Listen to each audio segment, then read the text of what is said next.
Salve, salve galera, Mando LP aqui mais uma vez gravando um novo vídeo pra vocês.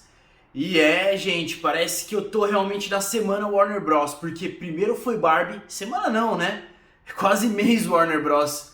Porque primeiro foi Barbie, depois Besouro Azul, agora vou comentar pra vocês, como vocês estão lendo, Hogwarts Legacy, que faz parte do Wizard World, que é de propriedade da Warner Bros. Então, tamo aí focado nesse estúdio, né? Aparentemente. Então, vamos lá, galera. Vamos conversar a respeito desse game aí, que foi um grande lançamento do começo do ano e eu finalmente comprei, finalmente zerei e vou trazer aqui minhas opiniões para todo mundo que está assistindo. Bom, que fique muito claro que para mim é sempre um imenso prazer muito grande retornar ao mundo bruxo.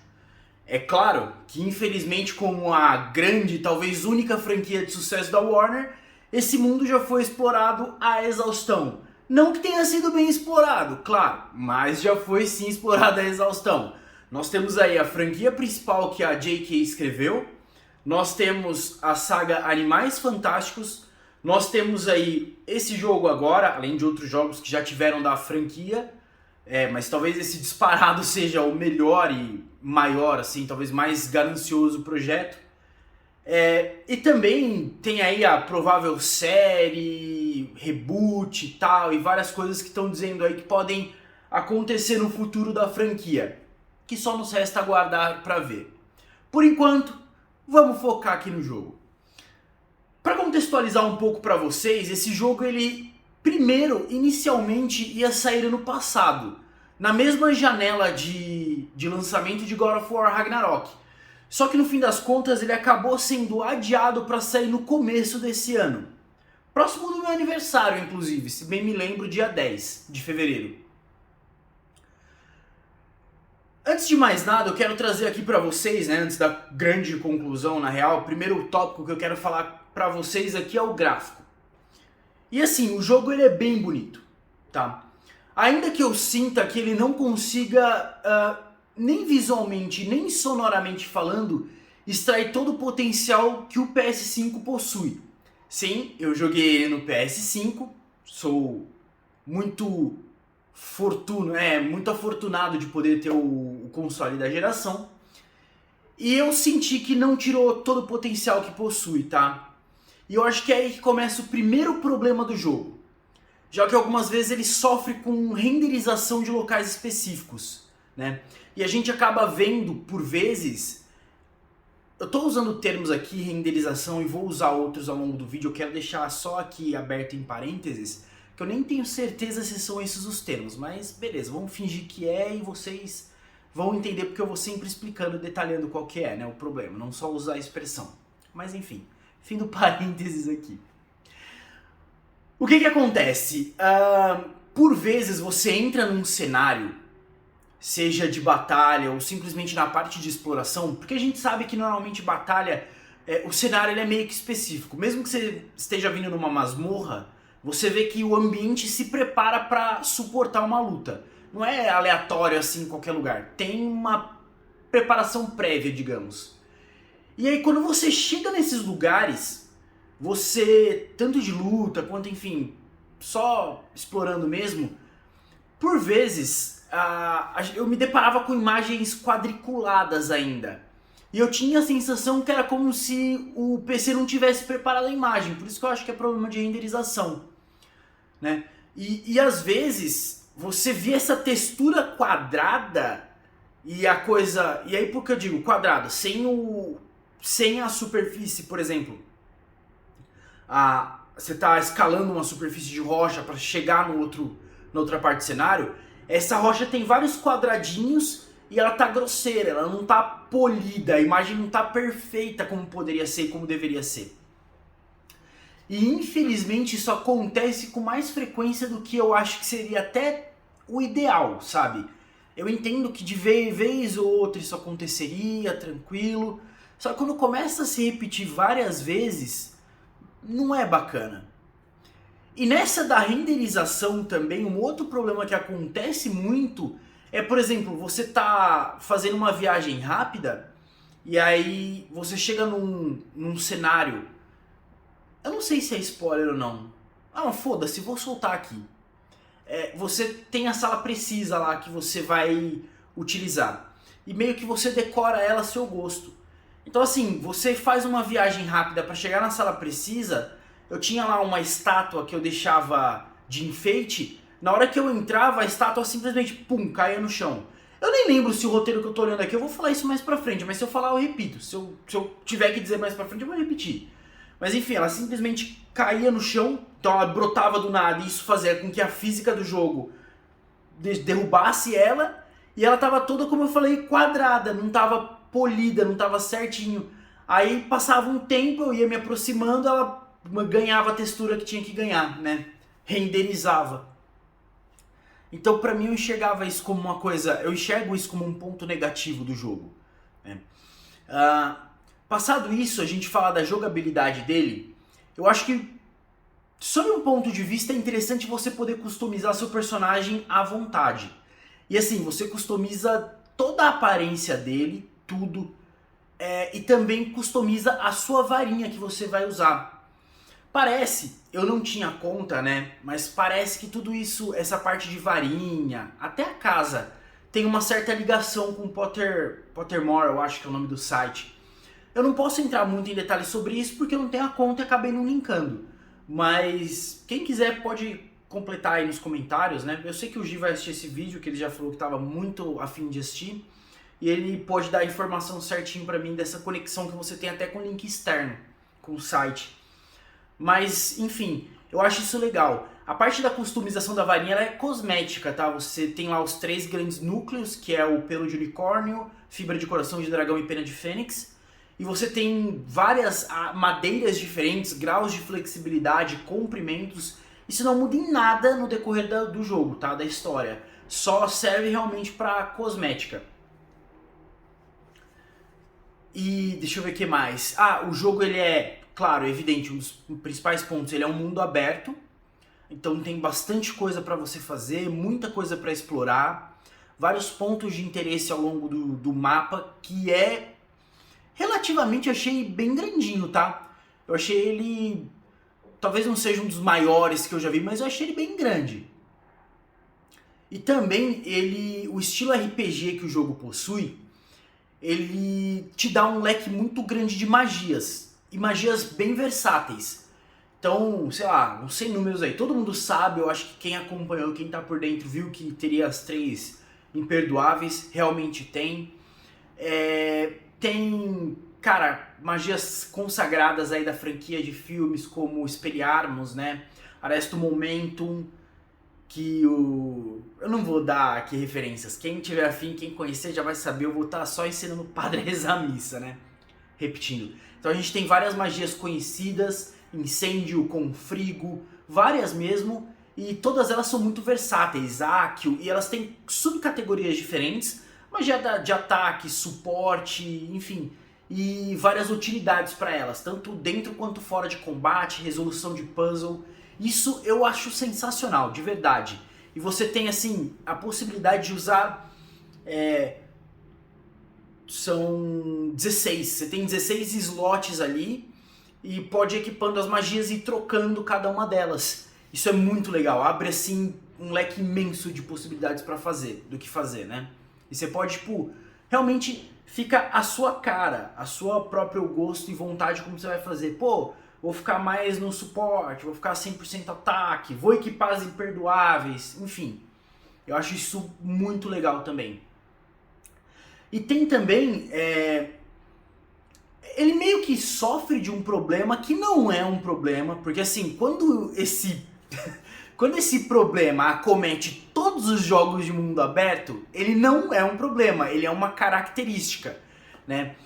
Que você não tem uma variedade muito grande de criaturas para enfrentar, apenas subvariações, digamos assim, do mesmo tipo de criatura que você enfrenta. Então você tem lá Trasgo, Bruxo das Trevas, Goblin e Aranha, basicamente isso. E aí você tem Aranha não sei o que, Aranha não sei o que, Trasgo não sei das quantas, mas é basicamente esses 4 grupos aí com subdivisões entre eles. Mas isso é uma característica que todo jogo de mundo aberto ele também possui. o God of War, que não é mundo aberto, mas enfim, é uma grande referência de game, ele também tem pouca variedade de inimigos para você enfrentar.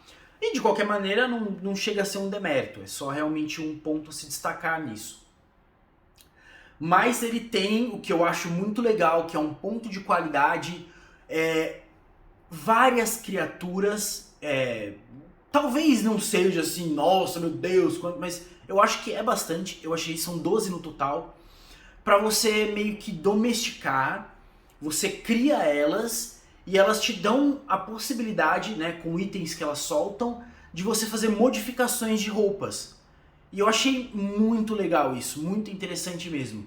Então você tem as criaturas que te dão a possibilidade de fazer modificação de roupas, você tem poções que tem ingredientes que você pode fazer. É um número reduzido de poções, mas também é bem legal, acrescenta mais ainda ao leque de possibilidades.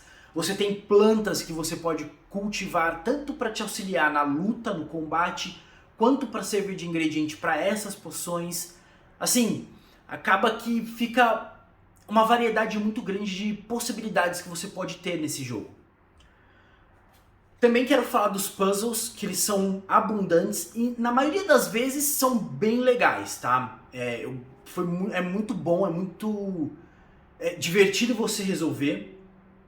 Tirando em específico que ele é o que mais, ele tá mais espalhado pelo jogo e depois de um tempo ele fica chato e repetitivo, que são os desafios de Merlin, que são importantes para você desbloquear slot, mais espaço no seu inventário, só que, cara, depois de um tempo fica chato, fica muito inconveniente, sabe? Fica repetitivo e você se cansa.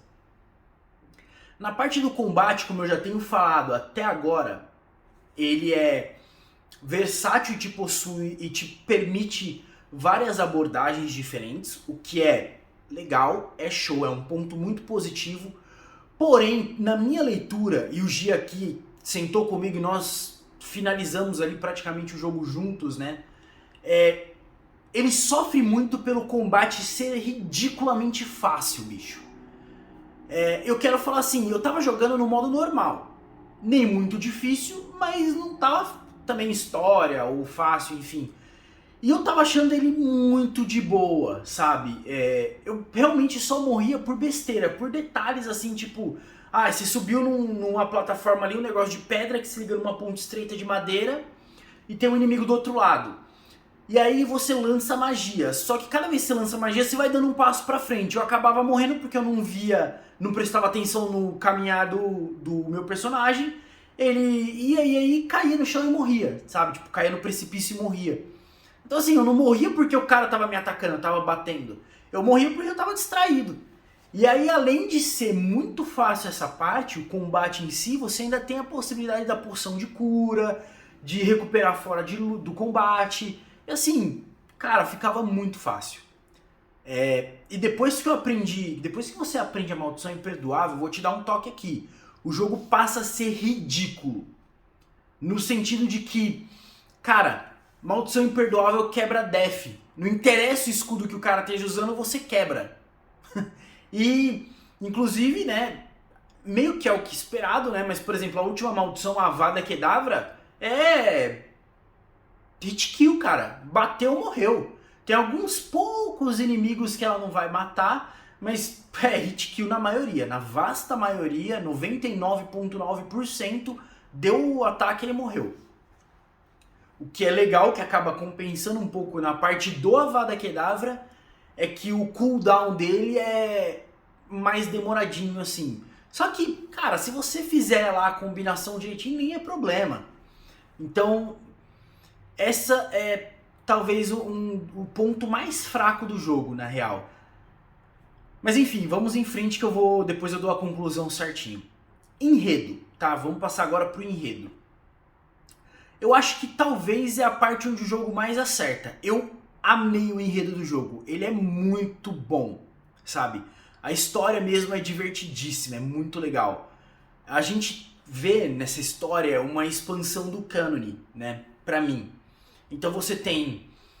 parece que esse episódio ele gira em torno de uma das revoltas dos doentes. Parece que houveram outras, mas foi uma em particular que expande o mundo bruxo. A gente vê também uma expansão da história de vários personagens que estão envolvidos na trama, o que é muito legal, você amplia o universo de outros personagens, e a gente vê também certas, digamos que certificações, atestados do que aconteceram no passado. Então, por exemplo, a gente, nas provas de Merlin que eu falei, você descobre que o Merlin, ele foi... Isso não é spoiler, mano, porque o Merlin não é jogável, mas ele foi da... Eu não lembro, talvez até eu tô falando, spoiler, mas talvez isso esteja até mencionado nos livros, é que eu não me lembro. Mas ele foi um aluno de Hogwarts, né? E você tem outros personagens de Hogwarts que estão ali confirmados, então que fazem parte da história do mundo bruxo e que eles recebem uma confirmação de onde eles estavam. Então o diretor da escola é o Black, o Phineas, acho que é Phineas Nigellus Black. Então assim, ele aparece ali agora, ele é uma peça viva do mundo bruxo, ao invés de ser só citado nos livros.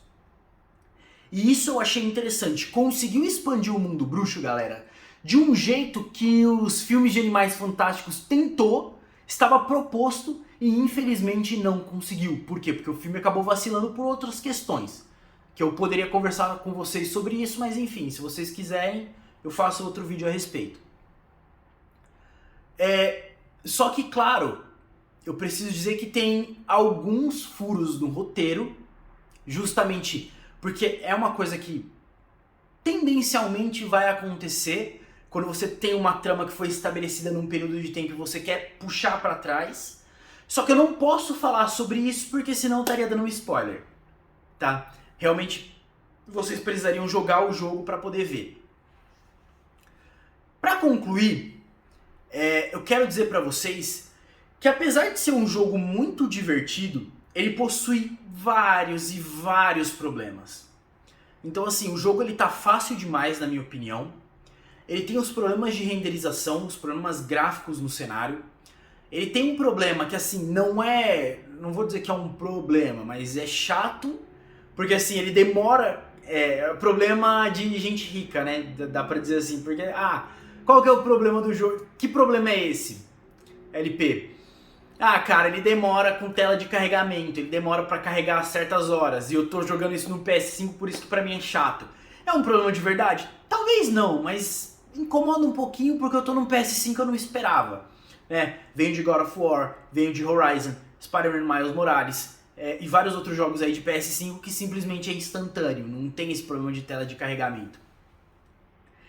E tem também vários bugs, que é aquela coisa, né, vamos reforçar e tal, mas que eu já disse anteriormente, ele tem vários bugs e fica zoado, galera. Ele parece até um jogo do que o pessoal vive tirando sarro da Ubisoft, sabe?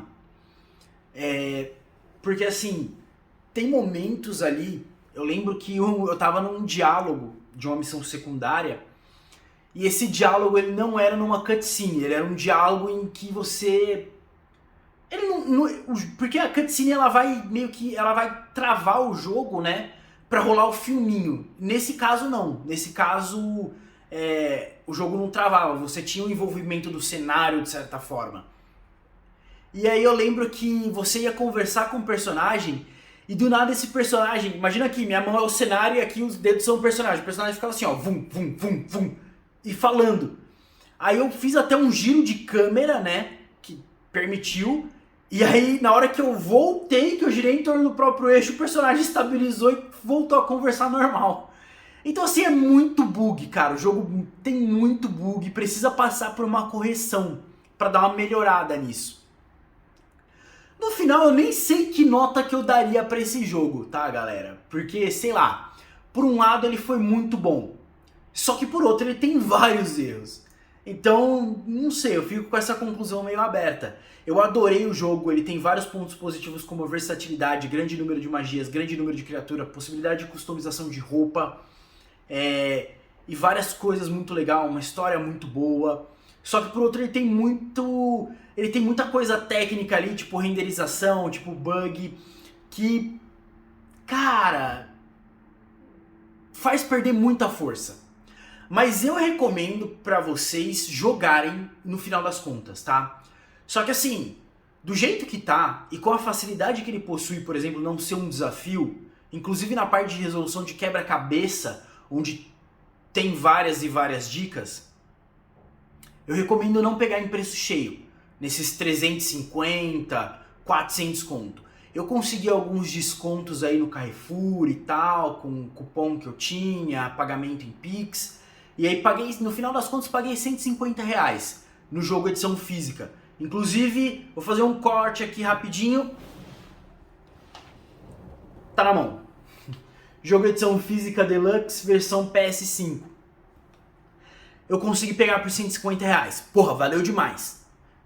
150 conto, pra mim o jogo não tem defeito que tire o mérito não, tá? Preço legal e a história toda boa, os pontos positivos que eu falei, eu ignoro os bugs e foda-se. Agora, se você for pagar mais caro do que isso, velho, aí fica difícil fazer uma boa recomendação dele, porque pode ser que não valha o preço.